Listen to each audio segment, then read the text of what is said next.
दानगमन विसर्गानंद विहरणोत्सर्जन शब्दस्पर्श रूपरसगंध श्रोत्र त्वचक्षुर्जिह्वा घ्राण मनोबुद्ध्यहंकार चित्त प्राणापान व्यानो दान समान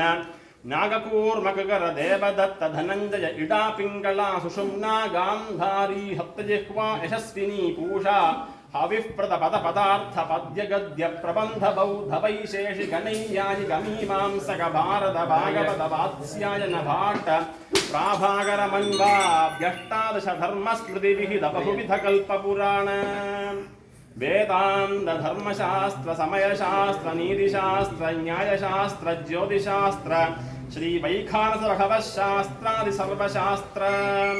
श्री तंत्र सहितोपनिषद मंत्र जंत्र तंत्र जीवा जीवन निदान समस्त जगदुदय समर्थि विलय विधान कारण कर्तृभूत पुंडरीकाक्ष त्रैलोक्य नायकस्य परांकुश परकालादि भक्त कोटि नमित पाद पद्मस्य ब्रह्म रुद्रादि समस्त सुर ऋषि संघ सेवित विनतानंद कल्याण गुणशीलस्य परांकुश परकालादि भक्त कोटि नमित पाद पद्मस्य श्री भूमि समेत श्री लक्ष्मी नारायणस्य नवान्निक दिव्य महोत्सव कल्याण सेवार्थम् आ ब्रह्मस्तंभ पर्यन्तम् सुगणैः सह गच्छन्तामिति श्री विष्णोः वैखानस विधानेन विष्णोः सेनापतेर् विश्वक्सेनस्य समादेशात् अहमिह सङ्घोषणं करोमि।